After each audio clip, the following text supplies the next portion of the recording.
दुसऱ्या संवाद सत्रात प्रियदर्शन सहस्त्रबुद्धे यांच्याशी संवाद साधणार आहे दीपाताई देशमुख. मी दोघांनाही व्यासपीठावर येण्याची विनंती करते. आता आपले आजचे पाहुणे प्रियदर्शन सहस्त्रबुद्धे यांचा थोडक्यात परिचय करून देते. प्रियदर्शन हे मुंबई IIT येथील यांत्रिकी अभियांत्रिकी विषयातील द्विपदवीधर आहेत. ते डॉक्टर अभय भंग आणि राणी भंग यांच्या निर्माण शिबिरात सहभागी झाले, जो तरुणांना जीवन जगण्यासाठी प्रेरित करतो. आणि याच कार्यक्रमातून त्यांना समाजोपयोगी कार्यक्रमासाठी काम करण्याची प्रेरणा मिळाली. आणि याच विचारातून त्यांनी चक्राकार लाईफस्टाईल सोल्युशन्स या हवामान विषयक स्टार्टअपची स्थापना केली. ही संस्था हवामान स्नेही व जीवाश्म इंधनमुक्त जीवनशैली सक्षम करणाऱ्या उपाययोजना विकसित करण्यावर काम करते. आतापर्यंत त्यांच्या संस्थेने विकसित केलेल्या उपाययोजना वायू अन्न कचऱ्यावर आधारित बायोगॅस प्रणाली, राजहंस मानवी मलमूत्रावर आधारित बायोगॅस प्रणाली आणि कॅफे क्लायमेट जगातील पहिले असं कॅफे आहे जिथे अन्न केवळ नवीकरणीय ऊर्जेवर शिजवले जाते. प्रियदर्शन आणि टीम समस्या सोडविण्यासाठी प्रणाली आधारित पद्धत अवलंबतात. प्रियदर्शन हे स्वतः कर्मचाऱ्यांसोबत काम करून त्यांना बायोगॅस प्रकल्प चालविण्याचे प्रशिक्षण देतात. या कल्पनेमुळे त्यांना 2021 मध्ये ग्रीन स्किल्स इनोव्हेशन चॅलेंज हा प्रतिष्ठित आंतरराष्ट्रीय पुरस्कार Ashoka change makers and HSBC यांच्या गौरविण्यात आले. मंडळी, आपल्या सर्वांच्या घरामध्ये 2-2, 3-3 तरी सिलेंडर असतातच. एक सिलेंडर आता कुणाच्याकडेच नाही. परंतु 2019 पासून प्रियदर्शन यांचे घर पूर्णतः सिलेंडर मुक्त आहे. घरात एकही सिलेंडर नाही. त्यांना स्वयंपाकासाठी लागणारी सर्व ऊर्जा कचऱ्यापासून निर्माण होणाऱ्या ऊर्जेतूनच मिळते.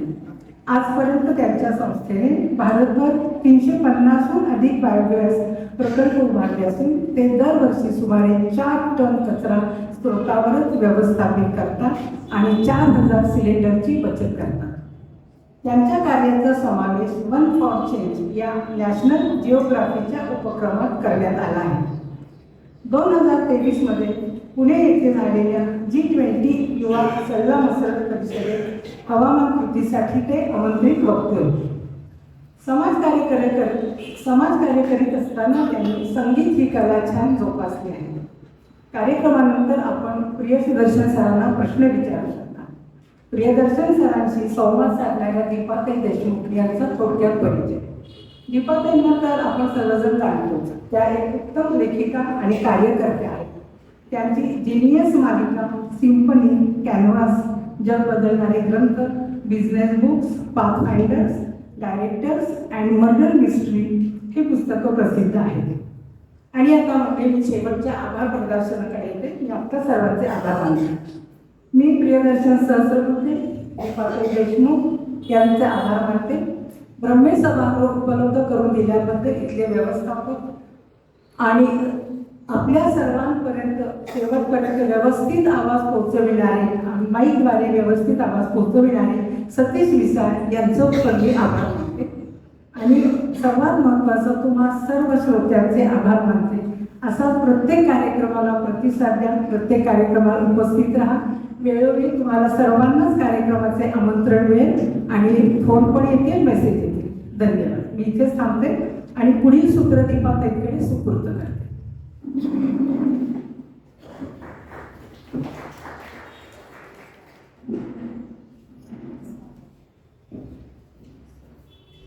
आशिष पाटकर सरांकडे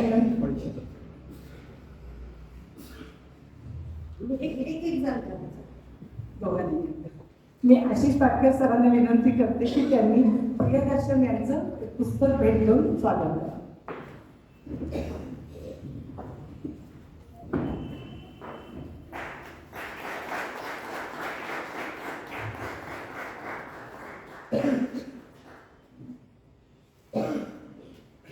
आणि श्री दीपक पालशेकर सर यांनाही मी आमंत्रित करते. त्यांनी प्रियदर्शन सरांना हे पुस्तक भेट घेऊन त्यांचे स्वागत करा.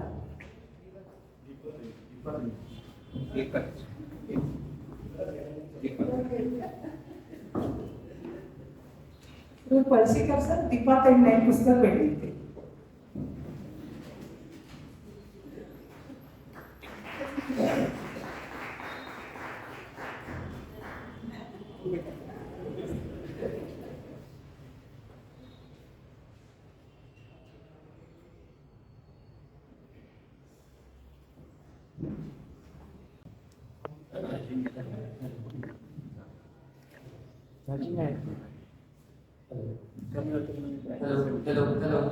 हॅलो.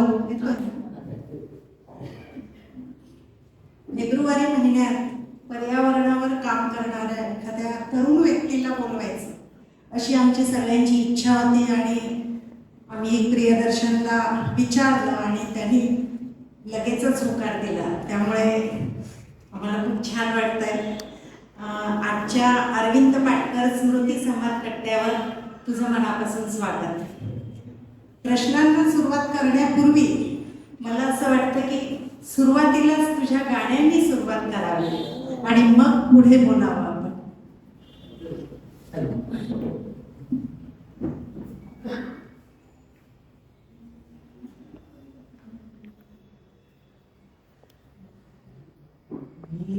एक तुला फुल दिले,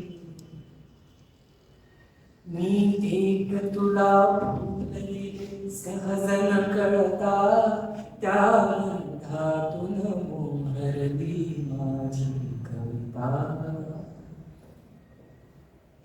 त्या झरणीतून रुळझुळला शब्द हृदयचा, त्या शब्दातून मोहरली माझी कविता. हे गगन निळे, हे गगन निळे चांदण्यात भिजून चिंबले, त्या चांदण्यास कनकाचे साज लागले, त्या चांदण्यास कनकाचे साज लाभता, त्या साजातून मोहरली माझी कविता. हो एक तुला फूल दिले, सहज न कळता त्या गंधातून मोहरली माझी कविता.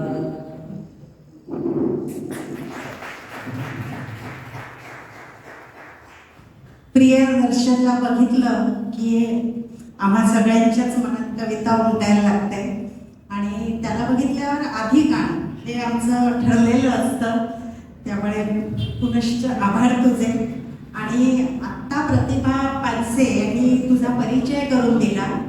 तर चक्राकार लाईफस्टाईल सोल्युशन्स असा त्यांनी उल्लेख केला, तर हे काय आहे? जेव्हा स्वतंत्र एक संस्था रजिस्टर करायची असा विचार मनात आला, तर तेव्हा मी बायोगॅस विषयात ऑलरेडी काम सुरू केलं होतं आणि बरेचदा बायोगॅस ही एक टेक्नॉलॉजी आहे असं म्हणून आपण त्याच्याकडे पाहतो. तर मला असं वाटत होतं की ह्या नावामध्ये टेक्नॉलॉजी नसावं, कारण ह्या टेक्नॉलॉजीज आपल्याला पर्यावरण पूरक जगता यावं याच्यासाठी आहे. त्यामुळे आपल्या जीवनशैलीवर आपल्याला काम करायचं आहे. गरज पडेल तिथे पूरक तंत्रज्ञान वापरायचं आहे, असं त्याला एक दुय्यम स्थान आहे. पहिलं स्थान हे स्वतःच्या विचारांवर आणि जीवनशैलीवर आहे. म्हणून चक्राकार लाईफस्टाईल म्हणजे जीवनशैली साठी लागणारे उपाय असं नाव द्यायचं ठरलं. चक्राकार म्हणजे निसर्गातली सगळ्या प्रक्रिया ह्या चक्रीय आहेत, तर आपल्याला पण आपल्या जीवनशैलीला त्या चक्रात बसवायचं आहे, म्हणून हे नाव सुचलं. हे कधी स्थापन केली? 19 तारीख. आणि त्याच्या पाठोपाठच वायू येतं, तर वायू म्हणजे काय? वायू हे आमच्या उपायाचं नाव आहे आणि बिझनेसच्या भाषेत वायू हा आमचा ब्रँड आहे. त्यामुळे वायू बायोगॅस ह्या नावाने आम्ही ओळखले जातो. कंपनीचं नाव हे फार मोठे पुढे येते. वायू हे आपल्या सामान्य माणसाला स्वतःची ऊर्जा बनवता यावी याच्यासाठीचा एक उपाय आहे. आणि ती जी ऊर्जा आहे ज्याच्यावर रोज आपण स्वयंपाक करतो तर आपल्या घरातनं जो कचरा वाया जातो तर त्याच्यातूनच आपण ती ऊर्जा बनवू शकतो आणि त्याच्यासाठी हे उपकरण आहे.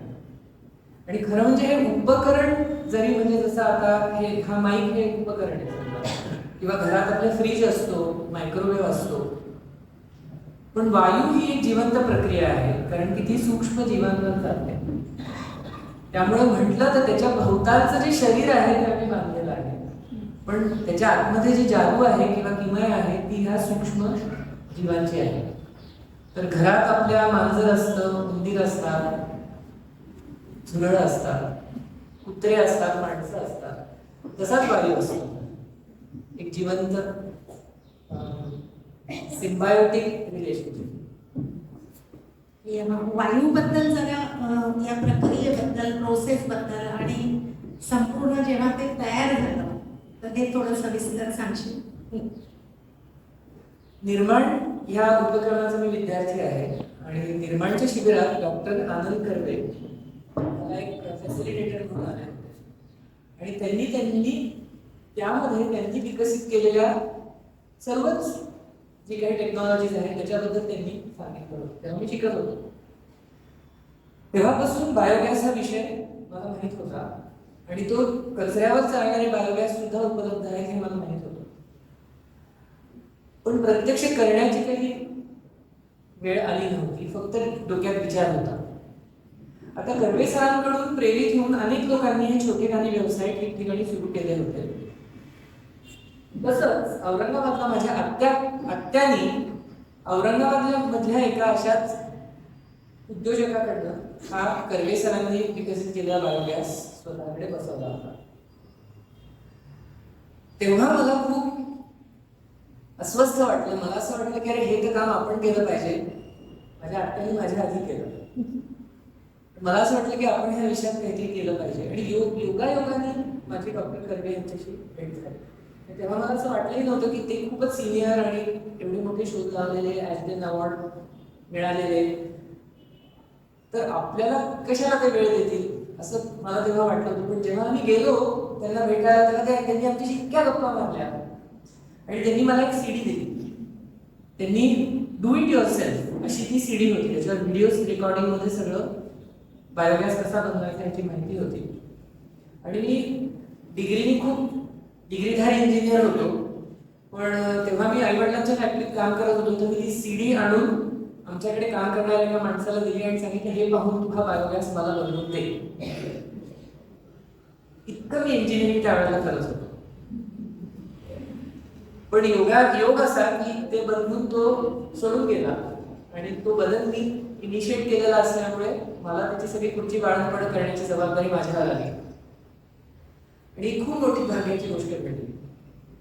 कारण त्याच्यामुळे मला इंजिनिअरिंग करता येऊ शकतं हे मला केल्यामुळे हळूहळू कळू लागलं. लगेच नाही कळलं, हे खूप अवघड गेलं, कारण काहीच अंदाज नसेल. कारण इंजिनिअरिंग करताना तुम्ही सगळं थिअरीमध्ये शिकता.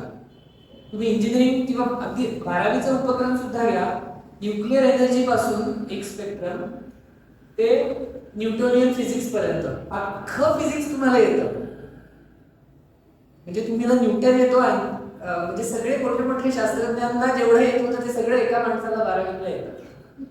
पण प्रत्येक त्याच्यातलं संकल्पना हा एक आकडा असतो फक्त पुस्तकावर. म्हणजे ही काहीतरी 25 RPM ला फिरते, ह्याचं वजन काहीतरी इतके किलो आहे, कसं ह्याचा स्पीड इतके मीटर पर सेकंद आहे. प्रत्येक गोष्ट फक्त आकडाच असते. पण जेव्हा खरे प्रश्न तुमच्या समोर येतात की आता मी ह्याच्यावर किती वजन ठेवू ज्याच्यामुळे इथे स्वयंपाक करणाऱ्या व्यक्तीला समाधान मिळेल, इकडे समाधान आहे जे कसं मोजणार आणि इथं वजन आहे तर त्याच्यामुळे फ्लो कसा येणार. तर इंजिनिअरिंग प्रत्यक्षात कसं उतरतं हे ह्या वायूमुळे मी समजून घ्यायला सुरुवात केली आणि हळूहळू तो वायू, त्याचं नाव वायू नव्हतं तेव्हा, नंतर नामकरण झालं, पण तो नीट चालू लागला. आमच्या फॅक्टरीमध्ये आम्ही 100 लोक एकत्र काम करत असतो. तर सगळ्या लोकांचा चहा तिथे बनायचा. तो एक वेळचा बनू लागला, त्याच्यानंतर दुसऱ्याही वेळचा बनू लागला आणि माझा कॉन्फिडन्स वाढत गेला की अरे ही खूपच भन्नाट गोष्ट आहे आणि मला जे करायचं आहे ते हेच आहे. यासाठीचा जो कचरा होता तो फॅक्टरीतच गोळा केला जात होता या मागवावा लागत होता, काय करावं लागलं? सुरुवातीला फक्त आम्ही जे काही डब्यात खरकटं वगैरे उडायचं ते फक्त त्याच्यात जायचं. चहा बनायचा, चहा पत्ती जायची. पण नंतर आम्ही जवळपासच्या 1-2 ठिकाणचा कचरा आणू लागलो कारण की आम्हाला जास्त गॅस हवा होता. दुर्गंधी वगैरे येत होती, भरपूर. त्यावर उपाय? तर अशा अनेक गोष्टी होत्या की ज्या आज आपल्या शहरी मानसिकतेला आपल्याला न पटणाऱ्या आहेत आणि त्या सोडवण्यासाठी त्याच्यावर मी सुधारणा करत गेलो. म्हणजे कर्वे सरांनी जिथे काम आणून ठेवलं होतं ती माझ्या कामाची सुरुवात. मी माझं काम त्याच्यावर बांधलेलं आहे आणि माझं काम हे युजर सेंट्रिक आहे. म्हणजे मी स्वतः ते वापरत होतो, तर ते वापरत असताना मला काय अडचणी येत होत्या त्या सोडवण्यासाठी मी त्याच्यात सुधारणा करत गेलो.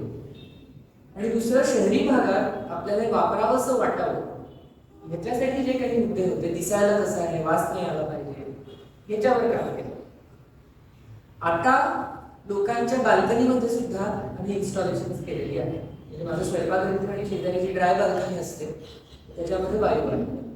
किचन ओटा, भांडी घासण्यासाठी ओटा केला जातो आजकाल, तर त्याच्या खाली हा डायजेस्टर असतो. आता आम्ही पूर्ण क्लोज सिस्टीम बनवलेली आहे आणि त्यामुळे आता काही वास येत नाही.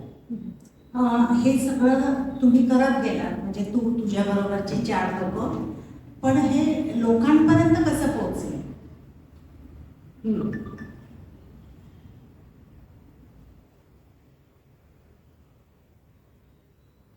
सुरुवातीला तर एकाने दुसऱ्याला सांगणे अशाच पद्धतीने ते पोचत गेलं. खरं सांगू तर सुरुवातीच्या काळात मला पुरेसं आठवतच नाही की ते लोकांपर्यंत कसं गेलं, कारण की असं आम्ही फार काहीतरी केलं नव्हतं ते जाण्यासाठी लोकांकडे. पण कुठेतरी वर्तमानपत्रात ते लिहून यायला लागलं, असं हे केलंय. म्हणजे ती खूप ऑर्गॅनिक सुरुवात होती समजा. पण एक खूप इंटरेस्टिंग गोष्ट घडली जेव्हा आम्ही ह्या ग्रीन स्किल्स इनोव्हेशन चॅलेंजसाठी अप्लाय केलं 2020 साली, 2021. तर ती इंटरनॅशनल कॉम्पिटिशन होती आणि अशोका फाउंडेशन, म्हणजे जे जगभर चेंज मेकर्स अधिक चांगलं चेंज मेकिंग कसं करू शकतील याच्यासाठी ही संस्था कार्यरत आहे. तर अशोका चेंज मेकर्सनी इंटरनॅशनल कॉम्पिटिशन आयोजित केली होती, ग्रीन स्किल्स इनोव्हेशन चॅलेंज. आणि त्याला आम्ही त्याच्यात भाग घेतला होता आणि आम्ही त्या जगभरातल्या 12 विजेत्यांपैकी एक होतो. त्यामुळे खूप जगभरातल्या मीडियापर्यंत तो विषय गेला, कारण अशोकाच्या त्या सगळ्या कंटेंटमध्ये आमचं नाव येऊ लागलं आणि मग त्याच्यामुळे नॅशनल जिओग्राफिकला आमच्या कामाबद्दल कळलं आणि मग त्यांनी हा व्हिडिओ बनवला आणि त्याच्यामुळे खूपच विजिबिलिटी आम्हाला मिळाली. आपण तो पाहून टाकायचा का 3 मिनिटाचा, कारण मला हे बंद करायचं आहे, उगीच ऊर्जा खात आहे.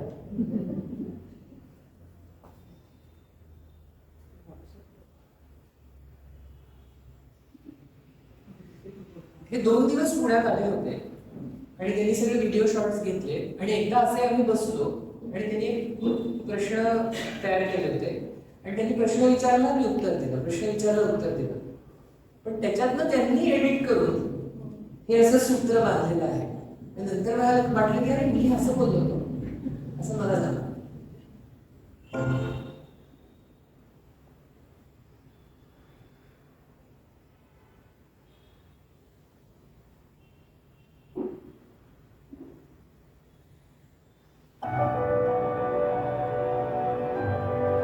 As we face the crisis of climate change and the finishing fossil fuels, we have to look at every possible available alternative source of energy. And our food waste is a... आपण पुण्यातल्या सोसायट्यांमधनं, म्हणजे जे आता प्रतिमा पानसेंनी सांगितलं की देशभरातनं 350 पेक्षा जास्त ठिकाणी तो सुरू आहे, तर पुण्यात पण आपण काही सोसायट्यांमध्ये हा सुरू झालेला आहे. पुण्यातल्या सोसायट्यांमध्ये इन्स्टॉल करणे हे खूप अवघड आहे, कारण हा प्रश्न तंत्रज्ञानाचा नाही, हा प्रश्न राजकारणाचा आहे. त्यामुळे मी राजकारणाच्या धंद्यात आहे असं मी म्हणतो. कारण लोकांना एकत्र निर्णय घेण्यापर्यंत नेणं हे करावं लागतं. 200 डोके 200 फ्लॅट असेल तर 200 लोक. पण त्याच्यावर एक आम्हाला उपाय असा सापडला आहे की जेव्हा नवीन बिल्डिंग बांधल्या जात आहेत तेव्हा बिल्डर, आणि आजकाल त्याला डिव्हेलपर असा शब्द आहे, बिल्डर नाही, तर डिव्हेलपर मार्फत वायू इन्स्टॉल होतो. म्हणजे कारण त्यांना कचरा जिरवण्याचा उपाय इन्स्टॉल करावाच लागतो. तर आता ते फक्त कॉम्प्लायन्ससाठी म्हणून टिकमार्क आयटम काहीतरी करतात, जो 99% वेळेला नंतर जे नागरिक तिथे राहायला येतात त्यांना हे तंत्रज्ञान वापरताच येत नाही. पण ही एक संधी आहे. तर आणि इथं मी असं म्हणेन की त्यांच्यापर्यंत आपण उपाय घेऊनच गेलो नाही, म्हणून ते त्यांना तो एक महिला असतो काहीतरी करावं लागतंय. तर असं आम्ही कुमार प्रॉपर्टीजचा एक प्रोजेक्ट आहे जो की हिंजवडी फेज 3 मध्ये मेगा पॉलिस, तिथे 1000 फ्लॅटची एक सोसायटी आणि 750 फ्लॅटची एक सोसायटी, अशा 2 सोसायट्यांनी आम्ही वायू गच्च्यांवर बसवलेला आहे. पण या व्यतिरिक्त घरगुती पातळीवर छोटे खाली फ्लॅटमध्ये आम्ही 150-200 वायू बसवलेले आहेत. काही लोक घरांमध्ये माझ्यासारखा वायू आहे की जे भोवतालच्या कचऱ्यावर पूर्णपणे एलपीजी मुक्त आहे. आणि कंपन्यांच्या कॅन्टीनमध्ये आम्ही वायू बसवले, म्हणजे Mercedes Benz, Brembo breaks, CI automotive, Uno Minda अशा ज्या मॅन्युफॅक्चरिंग कंपनीज आहेत चाकण MIDC मध्ये, तर त्यांच्या कॅन्टीनचा कचरा जिरवण्यासाठी त्यांनी वायू इन्स्टॉल केलेला आहे. 3 ठिकाणी 3 प्रकारच्या कस्टमर्सकडे वायू इन्स्टॉल झाला आहे. हे झालं वायूबद्दल. पण राजहंस हे काय? बरेचदा जेव्हा मी वायूबद्दल बोलत असायचो तर मला उत्स्फूर्तपणे लोक म्हणायचे की माझ्या आजोळी किंवा बरेचदा हे आजीच्या घरी असंच असायचं. गावामध्ये गोबर गॅस होता आणि आता तो नाहीये हे पण असायचं, आता तो चालत नाही होता. आणि त्याला आमचे संडास सुद्धा जोडलेले होते. तर वायू तुमच्या बायोगॅसमध्ये आपण संडासाचं कनेक्शन देऊ शकतो का, असं खूप वेळा यायचं. तर ते खूपदा हे जेव्हा विचारणा व्हायला लागली तेव्हा मला असं वाटलं की आपण ह्याच्याबद्दल काहीतरी केलं पाहिजे. आणि ते करण्याची खूप तीव्र इच्छा होते. म्हणजे जसं कविता स्फुरते ना आणि ती तुम्हाला लिहावीच लागते म्हणून, तसं की ओरिगामी करणाऱ्या कोणाला अनुभव असेल, तुमचे हातच शिवशी होतात, तुम्हाला तो कागद हातात घ्यावाच लागतो. तशा पद्धतीने मी हे उपकरण म्हणजे माझ्याच पद्धतीने काहीतरी डोकं लावलं, एक डिझाईन बनवलं आणि ते माझ्या शेतावर आमच्या टॉयलेटचा आउटपुट त्याला जोडला आणि तो चालू लागला आणि त्याच्यात गॅस मिळू लागला आणि त्याच्यातनं बाहेर जे पाणी येत होतं ते आम्ही झाडांना इथल्याच शेतामध्ये झाडांना देत होतो. तर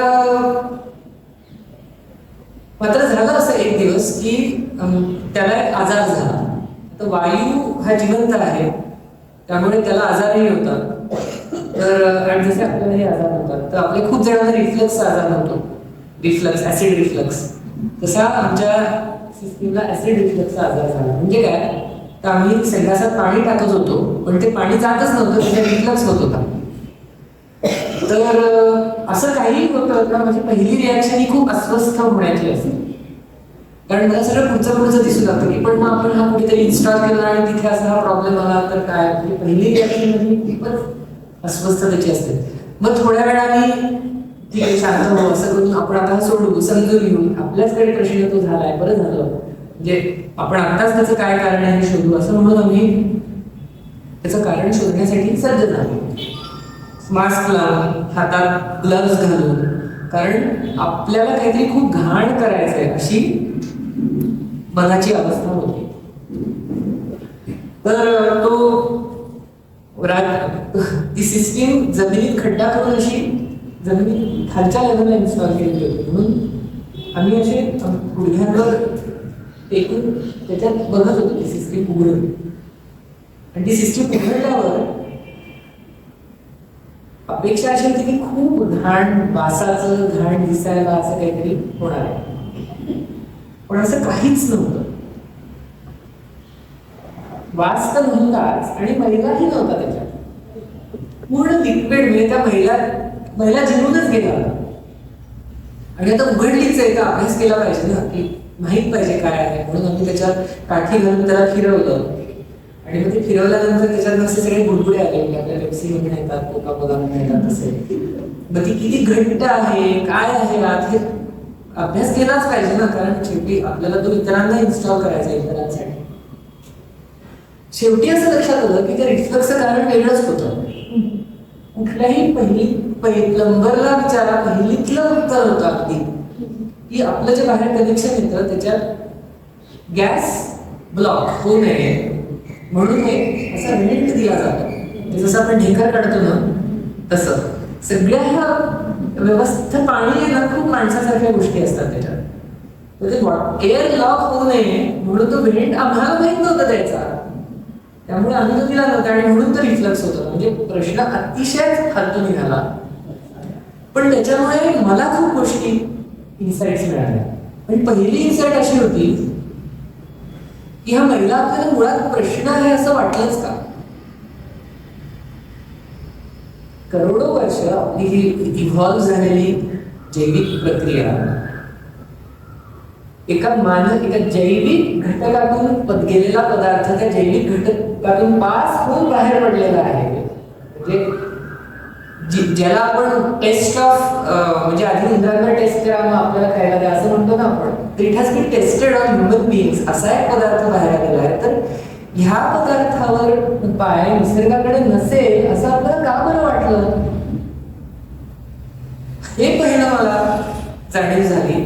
आणि माझ्या लक्षात आलं की प्रश्न वाटतो तो वाटू द्यावा, पण तो सोडवायला जातो तेव्हा तो कळतो. आणि आता तर माझ्या लक्षात आलं की हा प्रश्न कसला, आता उपाय आहे. एकतर आपण ते ड्रेनेज मध्ये सोडतो आणि नद्यांमध्ये नेतो. ह्यापेक्षा म्हणजे जगात मानवी समाजातील सर्वात 5 मूर्ख गोष्टी पैकी मी टॉप 5 मध्ये त्याची लिस्ट करेल. बरं ठीक आहे, नदीत सोडतो, बरं पण सोलापूरची लोक तेच पाणी पितात ना. बरं जाऊ दे, ती साखर आपणच खातो त्या पाण्यावर उडवलेली. आणि दुसरं, बरं ठीक आहे, हे तरी एक वेळ म्हणजे त्या ज्याला एक्सटर्नॅलिटी म्हणतात, ती नदी वाईट होते, आपलं काय जात आहे. पण ते ड्रेनेज साफ करण्यासाठी माणसं उतरतात आणि ती जीवे मरतात. म्हणजे ह्याला हे तर म्हणजे त्या मायनस टॉप 5च्या एक्सप्लॉयटेटिव्ह वर्स्ट मानव आपल्या सिव्हिलायझेशनचं. तर तेवढ्या मोठ्या प्रश्नांवर हा उपाय होता.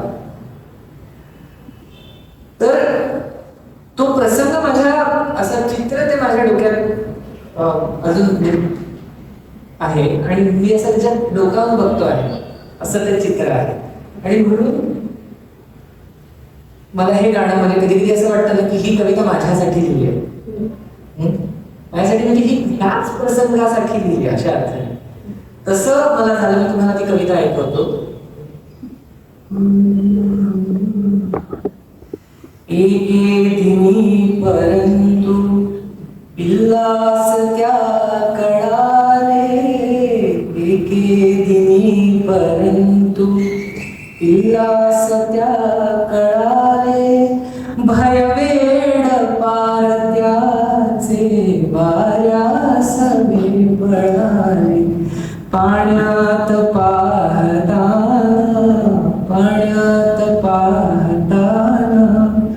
चोरून या क्षणैक त्याचेच त्या कळाले, तो राजहंस एक. म्हणून आम्ही त्या उपकरणाचं नाव राजहंस असं ठेवलं. कॅफे क्लायमेट हे काय?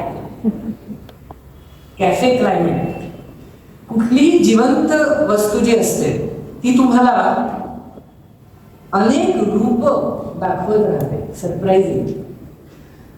आता पंखा आहे, जन्मभर आपल्याला तो पंखा अजून काही त्याच्यात दिसत नाही, पण जिवंत रूप घरात एक माणसं आलं किंवा घरात एक उंदीर आला तर इतकं विविध रूपांचं दर्शन आपल्याला होतं. तसं कुठलाही जैविक उपाय. तर आम्ही शेतावर आमचा वर्कशॉप होता आणि नवीन जेव्हा बायोगॅस यंत्र बसवावी लागतात तर त्याच्यासाठी लागणारं जे विरजण आहे असं समज, त्याच्यासाठी सुरुवातीला लागणारे जे मायक्रोबियल कल्चर आहे तर ते आम्ही आमच्या वर्कशॉप म्हणजे शेतावर बनवतो. तर ते भरपूर लागतं, म्हणून ते बनवण्यासाठी आम्हाला भरपूर कचराही लागतो. तो आम्ही आमच्या शेजारच्या एका कॉलेजच्या कॅन्टीनचा किंवा जवळच्या एका हॉटेलचा असं मिळवत आम्ही त्याला खाऊ घालत असतो. पण त्याच्यामुळे आमच्या गरजेच्या पेक्षा खूप जास्त गॅस तिथे निर्माण होत असेल. आणि जसं बॉम्बे हायला आपण सगळ्या तो गॅस जाळून टाकत होतो, तसं आमच्याकडे बॉम्बे हाय निर्माण झाला होता. कारण की एवढ्या सगळ्या गॅसचं आम्हाला ऍप्लिकेशन नव्हतं आणि त्याला न्याय द्यावा याच्यासाठी आपण ह्याच्यावर एक छोटेखानी हॉटेल चालू करूया असा विचार आला. आणि म्हणून आम्ही एक दिवस काही सगळे उद्घाटन वगैरे काही नाही, जस्ट काही मित्रमंडळींना बोलवलं आणि झुणका भाकर म्हणजे पिठलं भाकरी, तेव्हा ममता माझ्याबरोबर आम्ही एकत्र काम करतो इथे आहे, तर पिठलं भाकरी साधाच मेनू असं करून आम्ही तिथे एक छोटेखानी कॅफे चालू केला. आणि त्याला कॅफे क्लायमेट अशासाठी नाव की असा एकमेव कॅफे की एकदा आम्ही एलपीजी वापरत नव्हतो. दुसरं, आम्ही सगळे हॉटेलमध्ये कचरा करतात, आम्ही ते इतरांच्या कचऱ्यावर आमचा कॅफे चालवत होतो. काही प्रमाणात त्याच शेतात उगवलेलं अन्न आम्ही लोकांना जेवू घालत होतो, कारण की आम्ही आमच्या शेतात दरवर्षी तांदूळ घेतो म्हणजे भात, तर तोच भात आम्ही सोबत पिठलं भाकरी आणि भात असा घेतो. काही प्रमाणात अन्न तिथे शिजवत होतो. तर ह्या सगळ्या गोष्टी, ही चक्र आम्ही तिथल्या तिथे फिरवत होतो. असं आम्ही एका वर्कशॉपला गेलो होतो, तिथे हे मी शिकलो की all human and non human beings present here, so let us acknowledge असं होतं. तर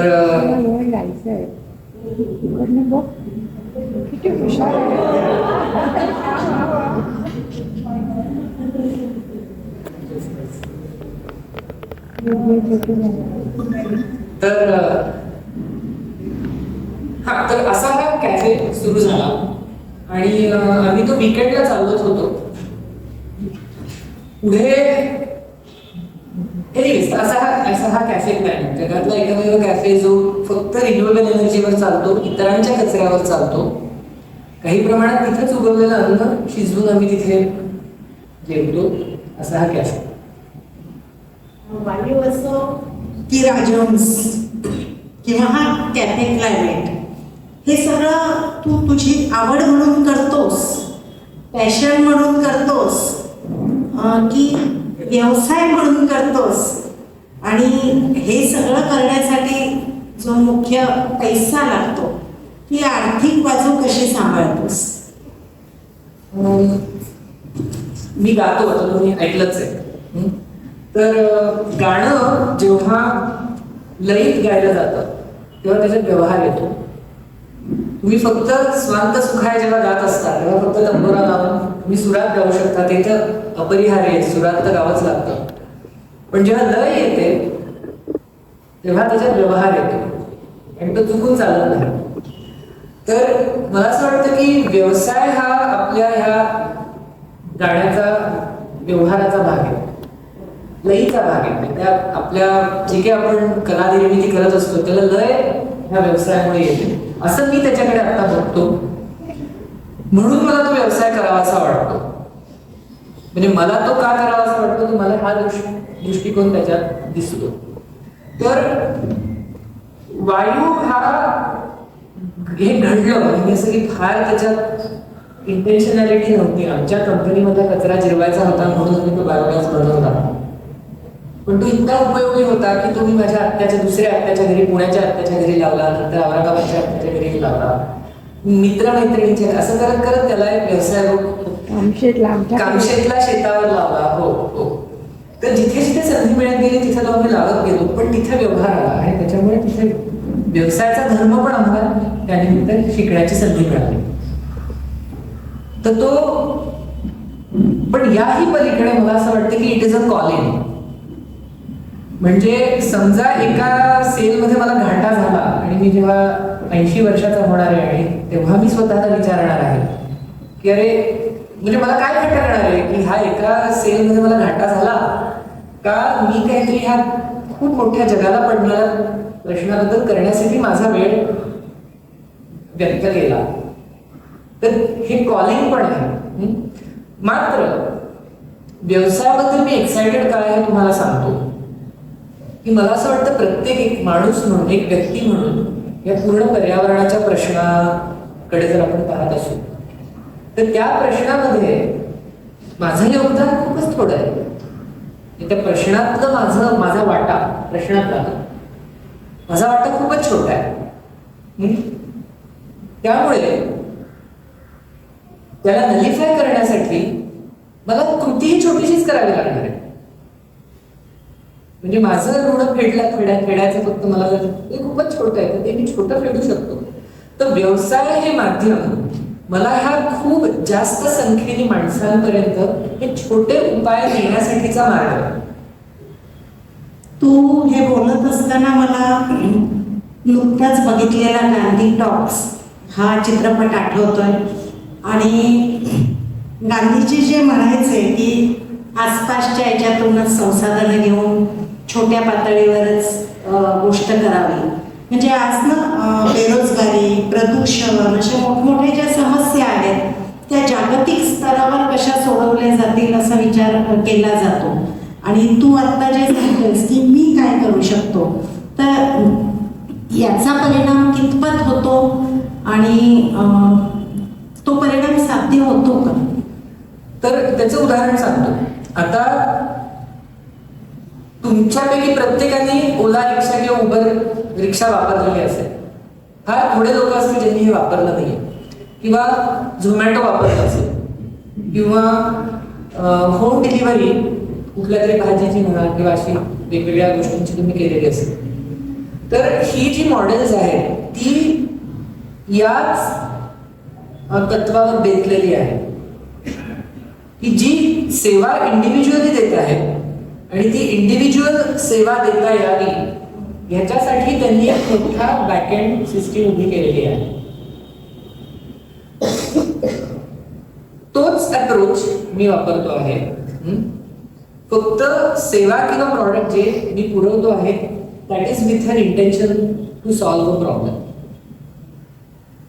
तर मला असं वाटतं की म्हणजे मी ह्याच्यावर आय हॅव बेट तू कशावर दावा लावलायस असं जर मी म्हणलं तर 100 पॉसिबिलिटीज बनतात हे प्रश्न सोडवण्यासाठी. आपल्याला कशावर तरी दावा लावावा लागेल तर काहीच होणार नाही आपल्या हातून. तर I have bet my contribution की छोट्या actions by very very large number of people. आणि त्याच्यामुळे एजन्सी ही सामान्य माणसाच्या हातात येते. म्हणजे गेले 19 सालापासून मी LPG वापरलेला नाहीये. हे पूर्णपणे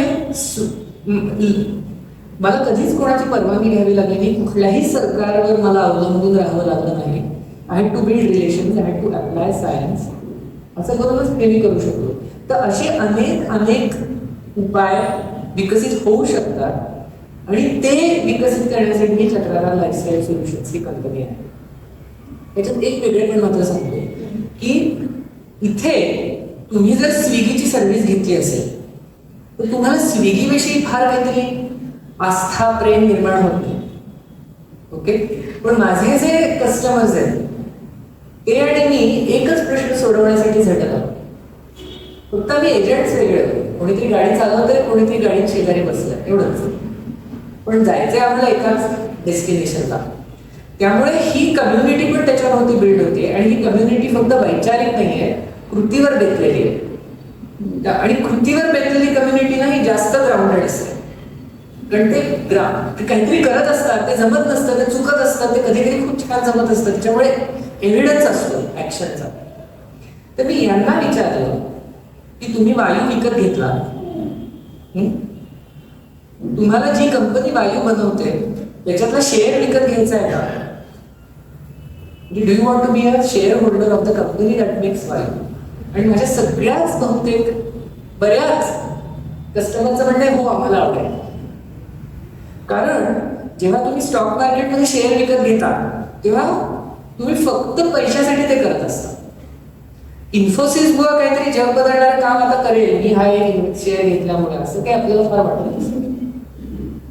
पण आमच्या कंपनीत जेव्हा माझेच कस्टमर शेअर विकत घेतील तेव्हा ते ह्या भूमिकेतून त्यांच्याकडे बघतील. आमचा बिझनेस आहे त्याच्यामुळे शेअर व्हॅल्यू वाढेल पण त्याच्यामुळे त्यांना समाधानही मिळेल. आणि मी एकटा नाहीये, मी आता एक अशा इन्स्टिट्यूशन मध्ये इन्व्हेस्टेड आहे की जी हजारो लोकांपर्यंत हा बदल नेऊ शकते. ही पॉझिटिव्हिटी त्यांच्यात निर्माण होते. आपण आता थोडंसं भूतकाळात जाऊया, एक सैर तिकडे करून येऊया. तुला या सगळ्या कामांची प्रेरणा कधी आणि कशी मिळाली हे तू अगदी थोडक्यात सांगितलंस की आनंद करंदीकर. तर गरवे, पण आनंद करंदीकर यांचं पण एक महत्त्वाचं योगदान तुझ्या या सगळ्या वाटचालीत आहे. तर म्हणजे आम्ही दोघं बोलत असताना हे नाव निघालं.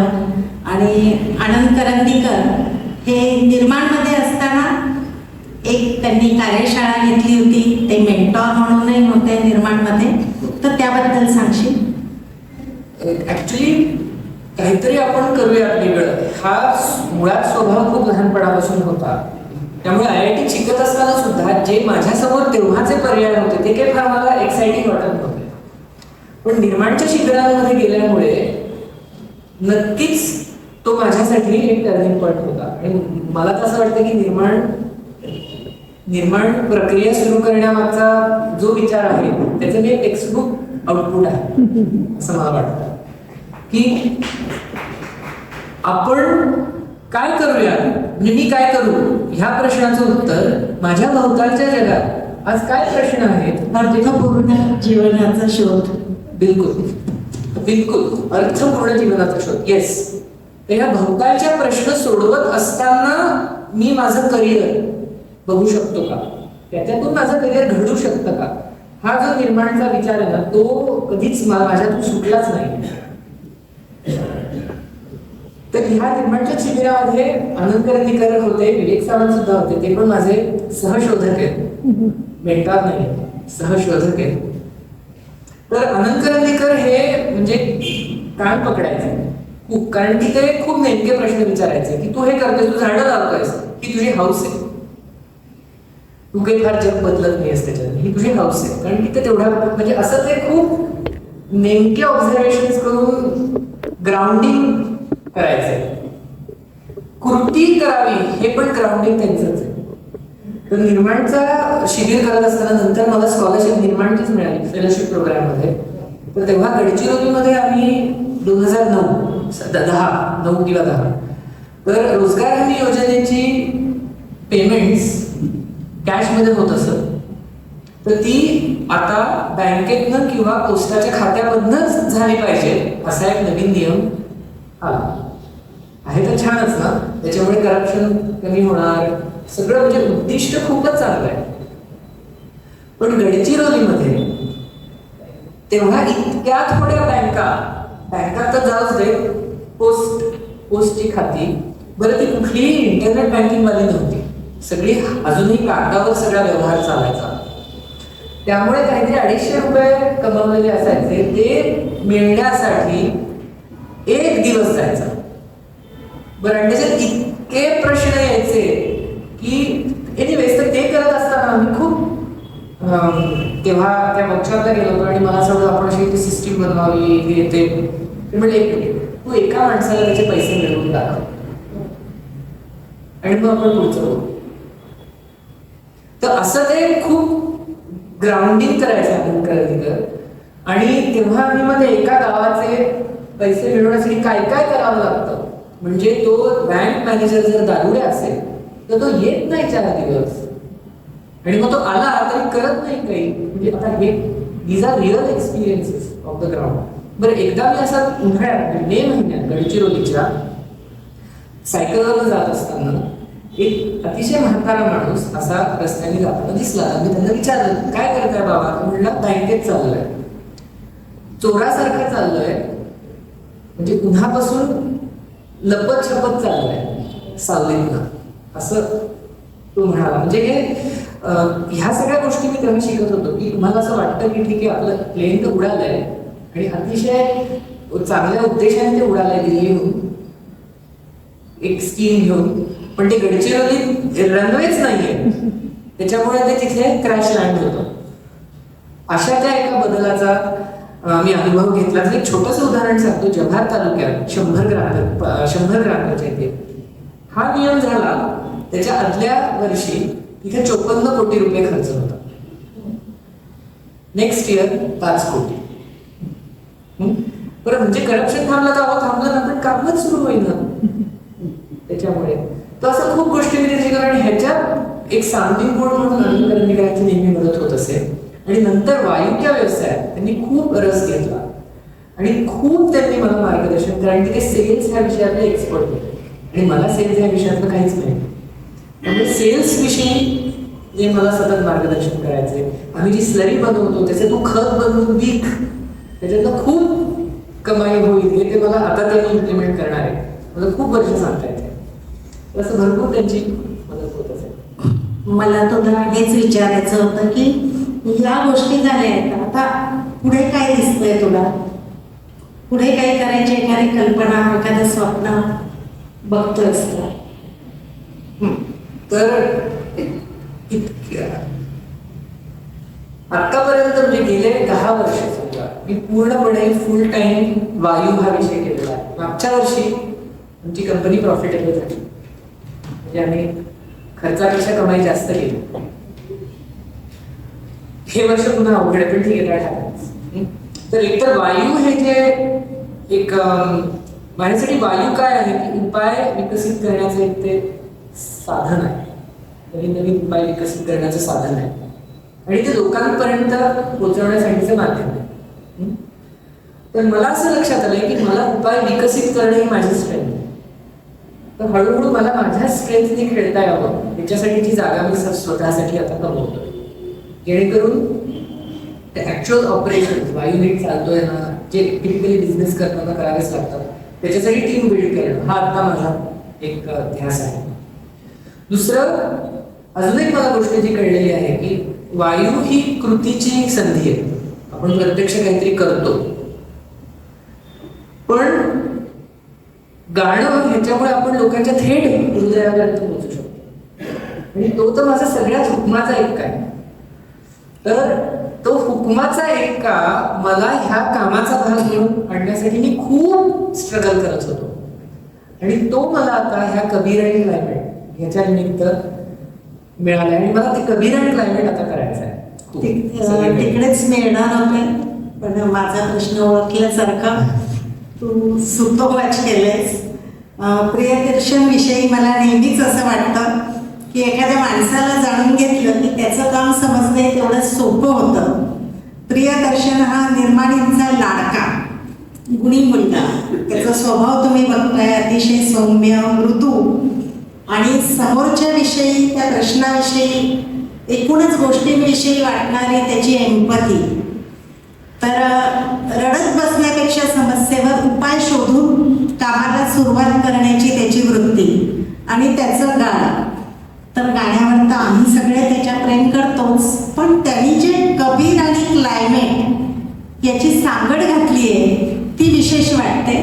आणि मला असं वाटतं की गप्पा खूप होतच राहतील, पण या गप्पांना कुठेतरी पूर्णविराम द्यावा लागेल. पण थांबायचं नाही आहे. प्रियदर्शनची आपण एक 3-4 छान गाणी ऐकणार आहोत.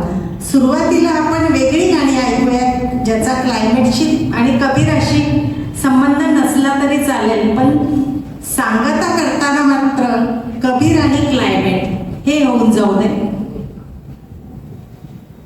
कबीर आणि क्लायमेट विषयी थोडक्यात सांगतो की मी खूप लहानपणापासून कबीर ऐकतोय आणि कुमार आणि म्हणजे शास्त्रीय संगीत गाणारे जी मंडळी ज्यांनी कबीर गायला यांच्या मार्फत तो माझ्यापर्यंत पोहोचला. वीणा सहस्रबुद्धेंनी खूप छान कबीर गायला, त्यामुळे कबीराचं गाणं माझ्यापर्यंत पोहोचत होतच. मध्ये एक वर्कशॉपला जाण्याची संधी आली की जिथे प्रल्हाद टिपाणिया म्हणून हे मध्य प्रदेश मधले एक तत्वज्ञ आहेत आणि ते गातात. तर ते लोक विश्वात जो कबीर आहे, लोकसंगीतामध्ये जो आहे फोक, तर तो कबीर ते सादर करतात. तर त्यांचा एक वर्कशॉप होता जिथे मी जाऊ की नको असा विचार करत होतो. 10 दिवसाचा वर्कशॉप होता. मी जाऊ की नको, आता काय हे वायू सोडून असं ते. तर त्याच दरम्यान माझ्या एका मैत्रिणींनी कॉलेजात असताना मी एक कबीर भजन गायलं होतं, ते मला पाठवलं. आणि ते ऐकल्यावर माझ्या असं लक्षात आलं की अरे हा मी नाहीच आहे, म्हणजे हा मी आहे हे मला माहित होतं. पण मला काय लेव्हलला कबीर गाता येत किंवा म्हणजे ते गात असताना ऐकून फील आहे. तर ते गाणं ऐकल्यानंतर माझा डिसिजन झाला होता की मला ह्या वर्कशॉपला गेलंच पाहिजे.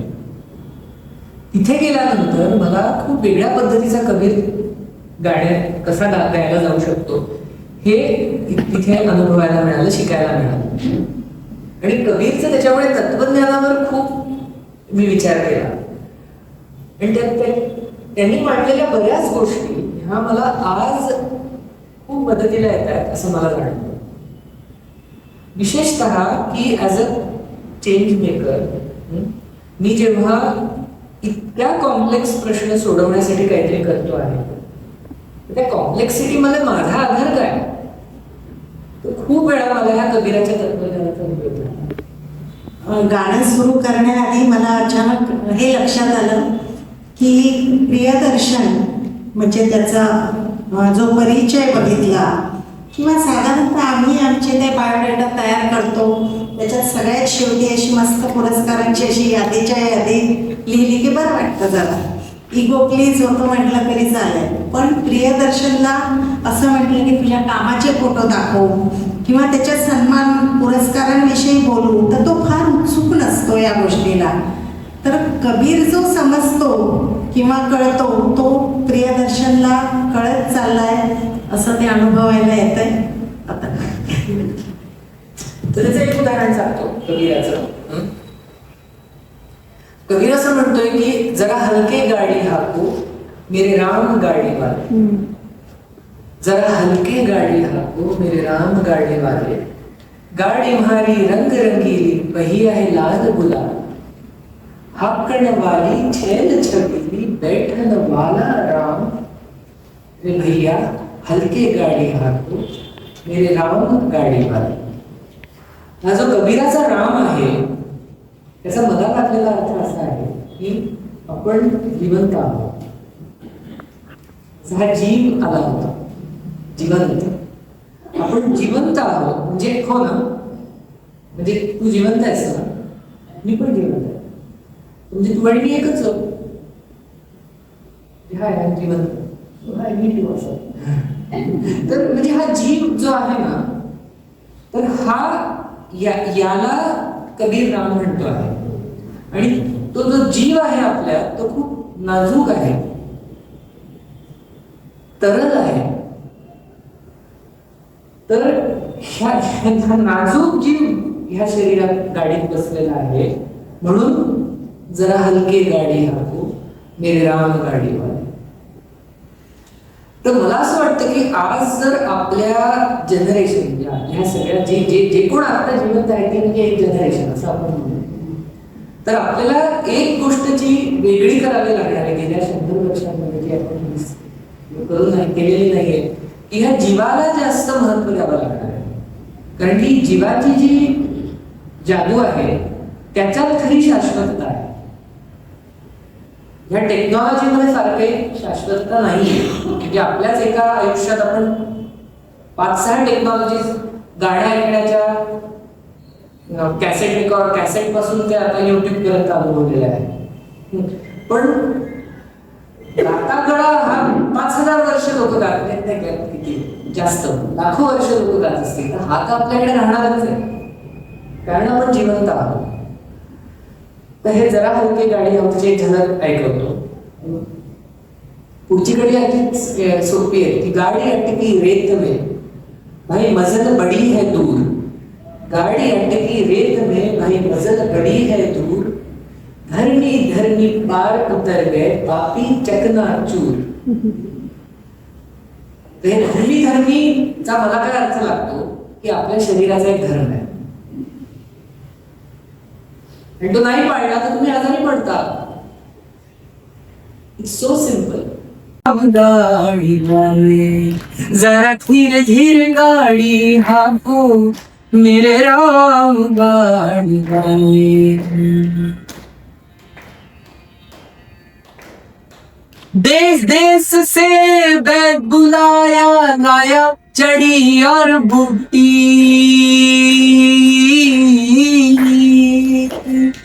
देश देश से बैग बुलाया लाया जड़ी और बूटी.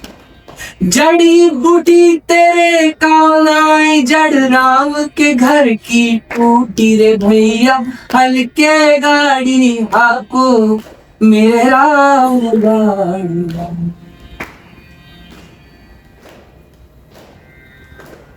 बिलख बिलख कर तिरिया रोवे बिछड़ गई मेरी जोड़ी. बिलख बिलख कर तिरिया रोवे बिछड़ गई मेरी जोड़ी. कहे कबीर सुनो भाई साधो दिन जोड़ी दिन तोड़ी रे भैया हल्के गाड़ी हाको मेरे राम गाड़ी वाले. जरा धीरे धीरे गाड़ी हाको मेरे राम गाड़ी.